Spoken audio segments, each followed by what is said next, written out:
Hello, everybody. Dr. Rick Wallace dropping in. I told you earlier that I will be back to talk about some things in different veins, and here I am. Before I get started on the two topics I want to touch on today, I want to remind you first and foremost that we are in the middle of a fundraiser and we are pushing over the next 30 days to raise $25,000. I think that should be something that we can do. I would be uh, most appreciative for the support. I'm not going to get into a great detail. For those of you who know what I do and have followed me for years, no explanation is needed. For anybody who's showing up and you're new, you may not be familiar. There's also a link in the description box that will take you to our official website, and you can see what we have been doing for years. We aren't new. We didn't just pop up. I'm not into sensationalism, so you don't see the large numbers that you see on other places, but I'm solid. And I think that the people who have been with me for years will vouch for that. I'm not here for the likes. I'm not here to have my ego stroke. I'm not competing with any other brother or any other channel. I'm here to take what I do well and hopefully share with you guys in a way that you can be a part of changing the narrative and the trajectory of our people over the years as we move forward. And I think that's something I'm going to talk to you about in a minute. But again, we need your support. None of this stuff just happens out of the blue. It's something that definitely requires um, um, support. With that being said, let's move on to something that I announced earlier this week and I've been celebrating and I'm still excited about and I almost passed on this about a year ago. An organization by the name of the Sonrise Project, which was founded by um, a former VT exec who now runs her own PR firm. She founded it after her son attempted suicide, and it was for Black parents with predominantly at that time uh, young Black male sons, Black sons who were struggling with addiction and mental illness. And it has evolved to include sons and daughters, but a lot of the problems surround young Black males and mental illness and addiction. And they had me on for a number of different times to offer my insight as a resident expert. Well, a little over a year ago, the OWN network got wind of the podcast and decided to make it a part of its list of promoted and distributed podcasts by way of the OWN network. Initially, I almost passed on it because I don't like. Number one is I'm a bit of a rebel. On my back, across my entire back, is the word renegade. I don't like being pushed into boxes where I got to move and act a certain way. The whole thing. Well, anyway, they sent out the form you have to fill out for them to do the background check your credentials, all the stuff they need to do to make sure you're who you say you are, and that there's nothing in your past that's going to blow them out of the water or muddy the name of the OWN network and Oprah Winfrey. Whole thing, they send you a big thing out. They sent out 3 times, they sent it out, and I didn't fill it out. Then I got a phone call saying, hey, they're saying that you haven't filled it out. We really need you to do it. We really want you to be a part of this. And I talked to somebody about it. They said, hey, this is bigger than you. Get your pride out of the way. This is a way that people who don't know you will get to know who you are and what you offer. This is a way to take what you do well to people who will never know who you are on your own platform. Yes, you want to build your own. Yes, you want to be in control, but this is an opportunity. So I did it. After everything was approved, they brought me on and we released the first episode since OWN took on. So this episode is actually being distributed by OWN. I put the link in the description box so you can go check out the entire episode where we're talking about the importance of the family in healing addiction and mental illness. And and the thing is, I wasn't censored. I wasn't asked to tone it down. I wasn't asked to stay away from certain topics. I was allowed to be myself. And so again, I'm excited about that. So if you want to check that out, that's there as well. So now let's move into why I'm here today. Again, somebody forwarded me an article, I think by Ebony. I think it was by Ebony. And it was on Shaun King and the fact that a bunch of people were saying that they spent a lot of money for his clothing line. I can't think of the name of it now, but it was supposed to be made with authentic African cotton. And he was selling hoodies for almost $200 $200, I think $175 and up for hoodies and a bunch of other things. And, a lot of people jumped on board, and then, a year later, they're saying that it's a bunch of people that are saying they never got it. They never got a response. And they said, what do you think about it? Well, I went and, I do research. I have an issue with dude for a lot of different reasons. And I'm not here to go into all of those, but what I'm here to talk about is the mindset of why he's still relevant. That's probably more annoying to me than the fact that he's still grafting people and getting people for money or whatever. It's been so many different things. Here is my concern about it. And I want to move on because I don't want to give it too much time, but I was asked to address it, so I'm going to address it. He comes on and explains that out of the 3,500 artists they got, most people got their stuff, and there was like 100 and something people who had issues, and they addressed those issues, and they went back and they cross-checked and they looked for email errors, and some people, when they ordered, put the wrong email, so they couldn't contact them to follow up with them, but they were doing everything they could to get it straightened out. And that very well may be true. I can tell you as a business owner that offers services and products, from books to other things and services, that things happen. You get behind schedule, all that stuff. I'm not tripping on it. Here's what I'm tripping on. A person that has consistently showed you they're not for you, and you jump right on the next grift. And again, I don't think it's going to be anybody that is actually going to be watching this podcast, because the people who normally engage on this podcast are sharp, even when we don't agree.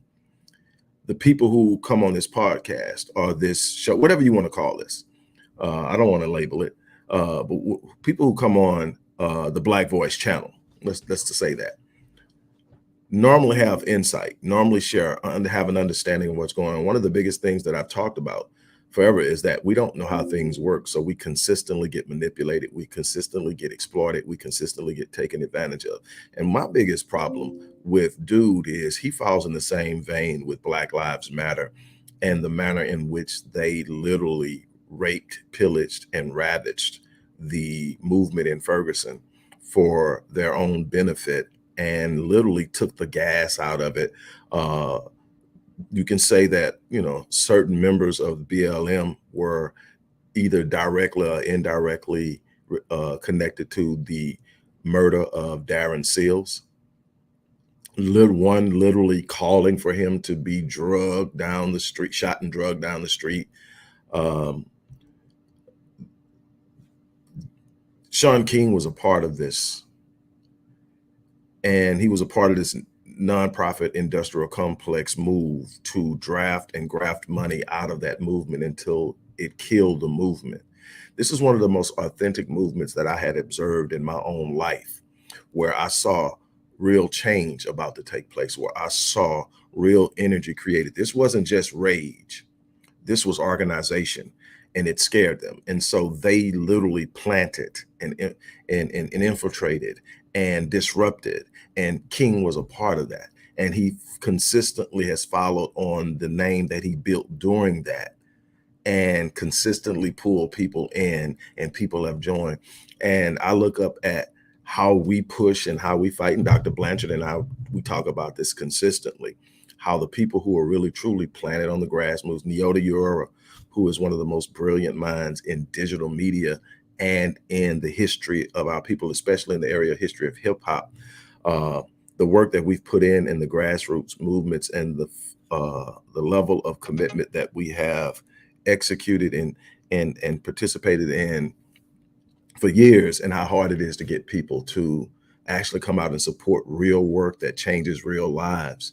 And yet we move on the sensational, we move on the big name, we move on people who are throwing things out, but you can't find them in the community. And yet you consistently see them popping up, buying new houses and new house, stuff like that. And again, I don't have a problem with you buying a new house. I don't have a problem with you getting paid, but you getting paid should be in a direct commensurate level at what you're giving and putting in and doing. I'm not one of those people that say everything needs to be done for free. I done seen too many of my ancestors that I have major love for die poor. Dr. Yosef Ben Yaakman, Dr. John Howard Clark, so many that gave us so much and we didn't give them jack. So I'm not, with me, I built a business. So I have a business that I work. My business feeds my family and feeds me. But how much should I have to take from my legacy, financial legacy that I'm trying to leave my family to support my passion? Now I do it because I'm not going to leave people behind. Matter of fact, this is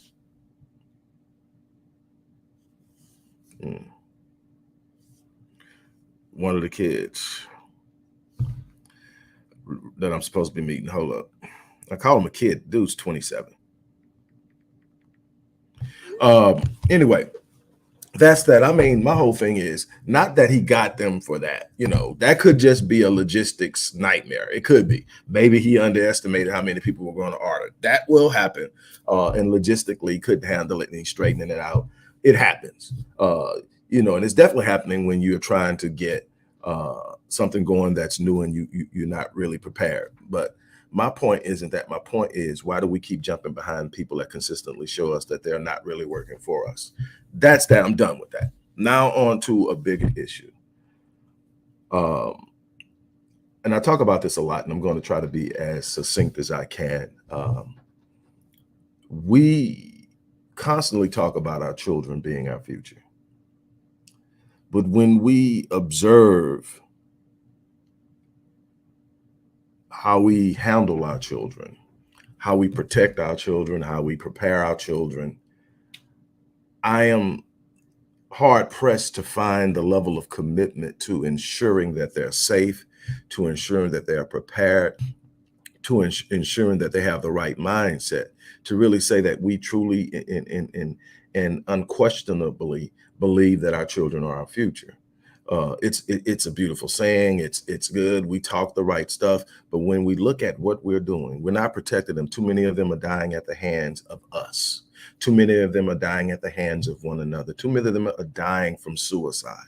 That's the first thing. Then we look at how they're not prepared socially, how they're not prepared mentally to go out into the world. And they are looking to us to do that. But the problem is we aren't prepared. We aren't persistent. Let me tell you something. There are several ways that you teach a child what they need to know.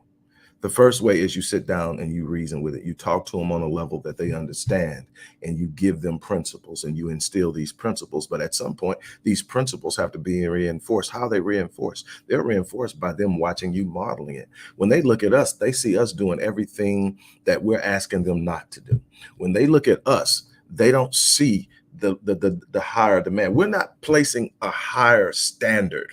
When I came in my home, when I grew up in my home, once my parents understood just what I was capable of in any situation, that's what was expected of me. That's what was demanded. I was not allowed to come in anything less than that. I had to come in, and they had to see that I was giving my best. So there was a point to where they treated B's, C's, and D's as F's.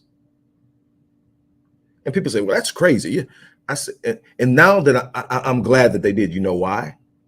Because we go through an entire school process from kindergarten through college, and we're told and taught and in conditioned to believe that a C, which is average, is success. That you can successfully complete your course of study with a C, and in most cases a D, which is below average. The problem is when we get into life, that D effort doesn't work for us. That C effort doesn't produce anything for us. We become socially frustrated. We become financially frustrated. We become frustrated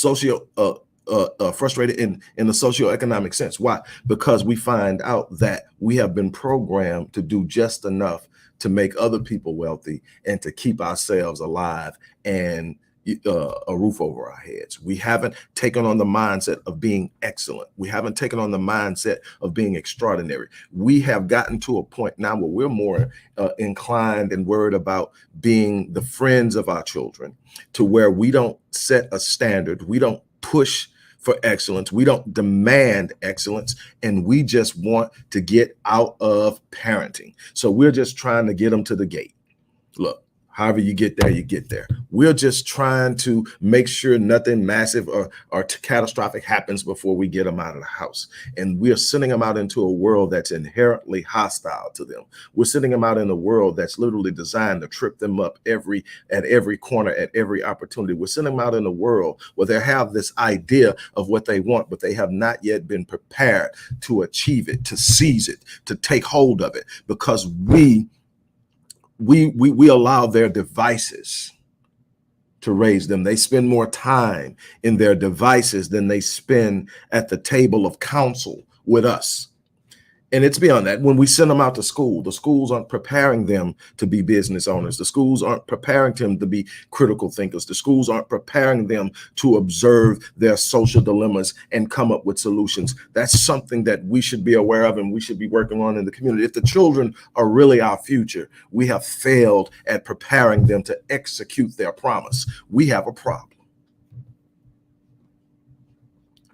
We have become so consumed with our own selfish endeavors that we have laid down the mantle of parenting. We have laid down the mantle of mentoring. We have laid down the responsibility of engaging the next generation and getting them prepared to do something extraordinary that they have the capacity to do. And what others are doing are simply exploiting their gifts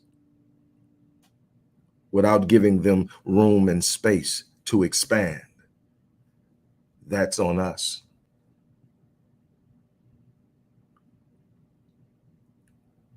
When I engage these young men,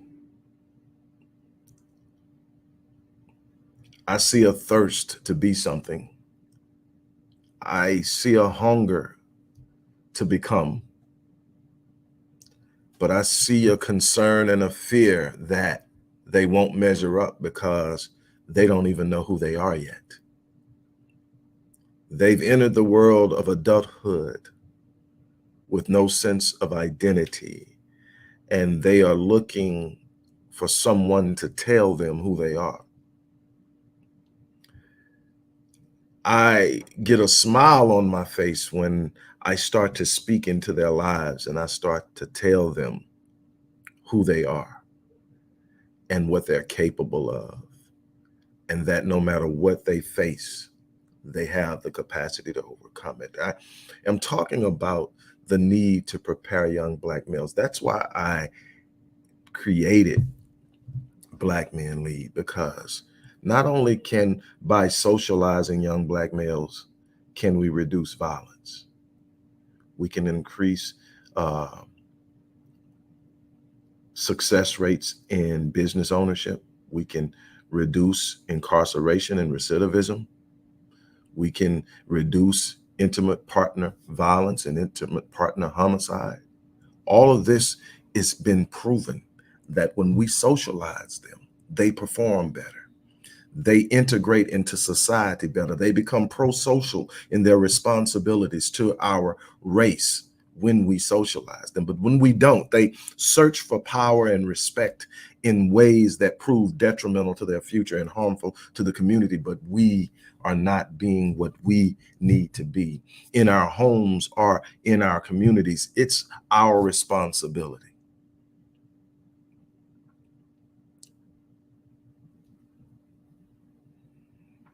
We have gotten to where we want to blame everybody, but when I look at it and I see we have fallen far short of what we should be doing, we are the responsibility. That's why I've been so adamant about sustaining the structure of the family. Why? Restoring the structure of the family. Why? Because that is the most powerful and forceful place to inculcate into the psyche of young Black minds the power of their identity. It is the most fertile place to plant the seeds of success and the values, interests, and principles that will serve them and our community as they move into adulthood, is in that family environment where there's masculine energy and feminine energy, and there's a will to set a standard. The one thing I go back to is, again, the standard was immensely high in the home, and it was understood that you cannot be where we are and consider yourself having made it. You have a responsibility to take the mantle that we are handing you and take it to an entirely different level. And then you have the responsibility of challenging those that come behind you to transcend you. And if they don't transcend you, you did not succeed. I don't care what you buy. I don't care what you drive. I don't care where you live. I don't care how awesome things seem for you. If what follows you does not transcend you, you have failed. And we are sitting on the cusp of cataclysmic failure because the ones that follow are not prepared. The ones that follow have not been challenged. The ones that follow are looking at us and getting erroneous examples of what should be.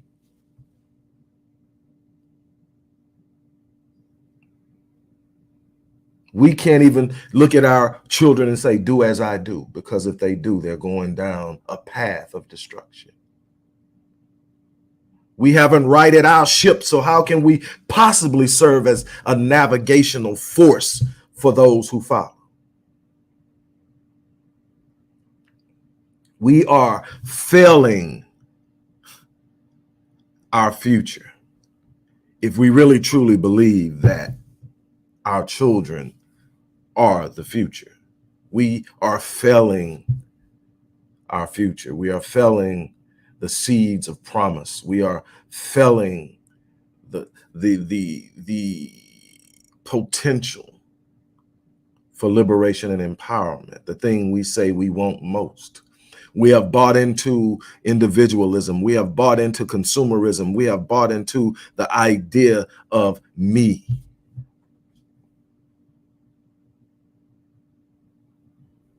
Everybody is about me. The problem is we are living in a world where people are understanding the importance of social and racial enclaves, and they are operating collectively to achieve power. That's why you have a group as small as the LGBTQ community outperforming us in the way of assumption of power, because they understand collective movement, they understand planning, they understand the ability, the potential behind gaining the ability to manipulate the media and how it works. We don't even have an agenda. We don't have anything to pass to our children that says this is what it is. We don't have protocols in place that says this is what you do when this happens. We are just simply reacting emotionally to things and grasping at straws and pretending and looking for ways to pretend that we've arrived. We will never arrive in a world that was never meant for us. We will only arrive when we are able to build one that we own, that we control, that we operate in, that we write destinies in. We are failing our children.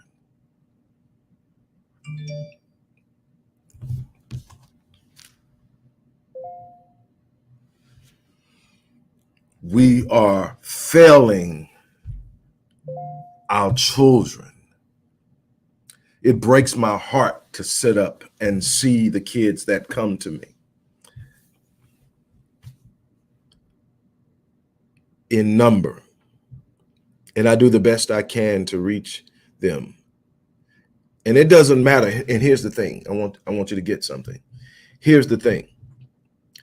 It doesn't matter how affluent the family, our children are suffering. I get kids who are brought to me, their parents can't afford me. So then I have to try to find a way to pull them into the program. I have to find ways to extend resources. That's why we're asking for people to support the work, because they're coming with mental health issues. They're coming with self-image issues. They're coming with trauma. And if you don't understand trauma in childhood is called childhood adverse experiences. They're called, adverse childhood experiences, ACEs. And they have cataclysmic impact on overall health throughout the life of the child, even as they move into adulthood. These ACEs can impact everything from mental health to physiological health, heart health, longevity in life, quality of life, and so much more. Some of the ACEs are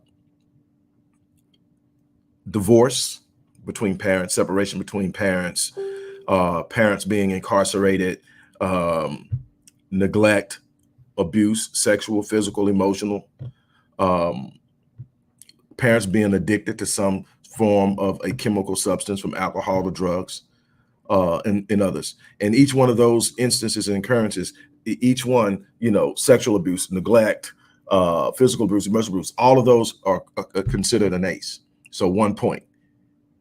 A kid with 4 ACEs is 12 times more likely to attempt suicide, 4 to 6 times more likely to develop ischemic heart disease, which is the #1 killer in the world, 4 times more likely to develop type 2 diabetes, kidney disease, and so many other physiological conditions that lead to foreshortened futures, early death. And we just say it's a part of the culture. It's just, no, we are literally traumatizing ourselves in the early grades. We are literally stressing ourselves in the early grade. We are literally unplanning, because we're not prepared, ourselves in the early grades. Then these kids, they come. What I wanted to get, the point I was getting to is, it's not just the kids in the hood. There are parents who are bringing their kids to me that are affluent, that can afford my services and pay me to work with their children.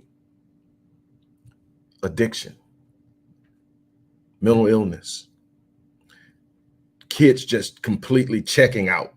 I'm not doing life, and everything in between. And these are the people who think they've made it. They've achieved a level of success as society defines it.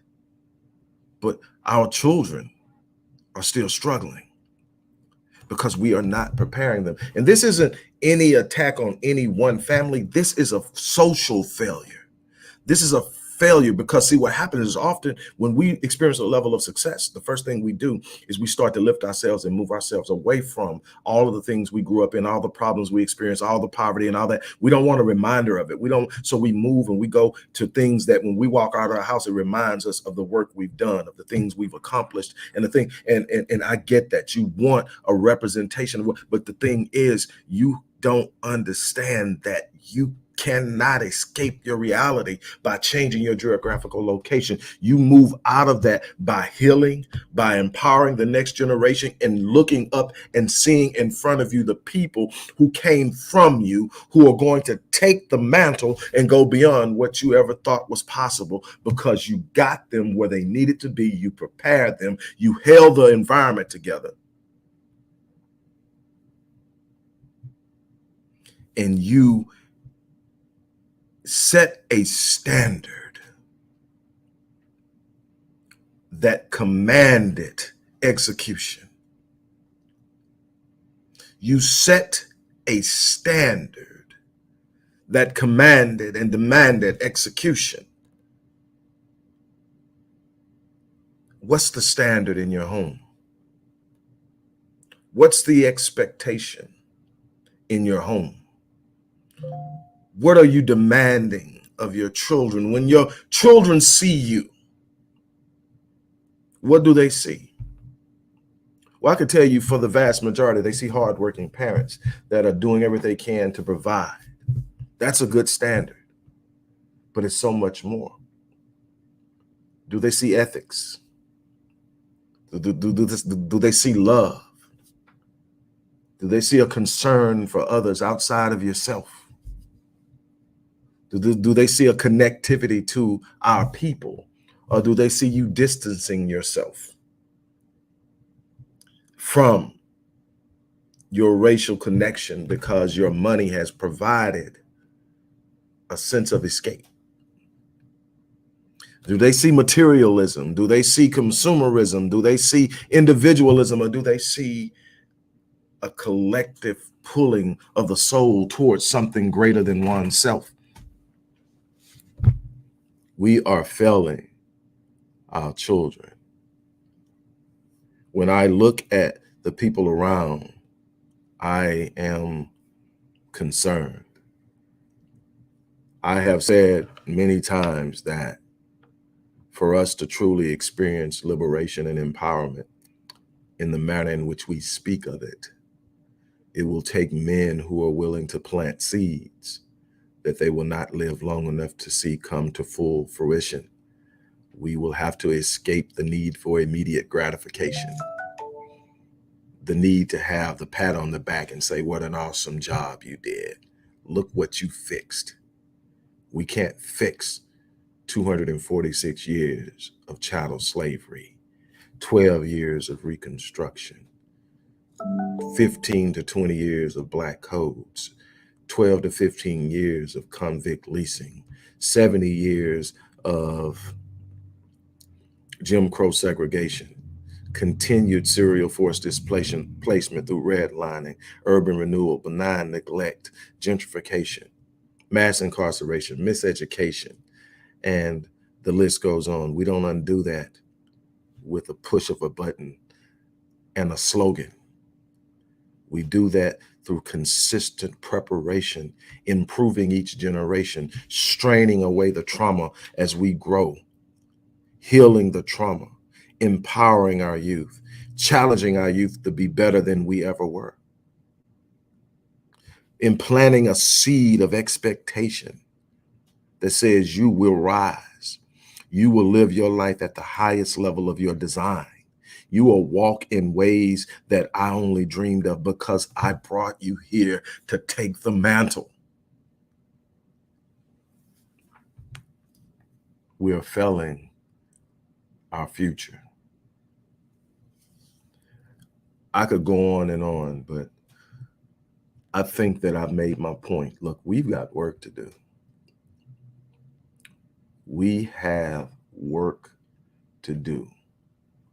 I'm going to challenge us to stand up, to take an introspective examination of self and ask, am I doing everything that I can? Am I being an example of what the future needs to be for my children, for the children in the community, for the children in the church, for the children at the school, for the children at the organization? Am I an example that exemplifies Black excellence, Black love, Black connectivity? Or have I lost myself in myself and in chasing the things? I ask myself every day, and the answer is, Rick, you can do better. I'm not judging anybody. I'm challenging everybody. We will not win. We are setting our grandchildren and their grandchildren up for failure because we have lost our way. This is my challenge. Look at yourself and ask yourself, am I living at the height of my design? Am I executing my purpose? Or am I simply chasing things that make me feel better about not being what I should be? I think we all have room for improvement. On that note, I'm gonna get out of here. And again, as I said at the beginning, we really would love to have your support for the work that we are consistently doing. The information you need to support our work is going to be in the description box. If you're new to this channel and new to who I am and what my organization does, there's a link to our official website that will give you a vast look into what we have done over the years and what we are doing now. And you can make up in your mind if you want to come along for the ride, but something has to be done. On that note, I'm out of here. You guys have an unbelievable weekend.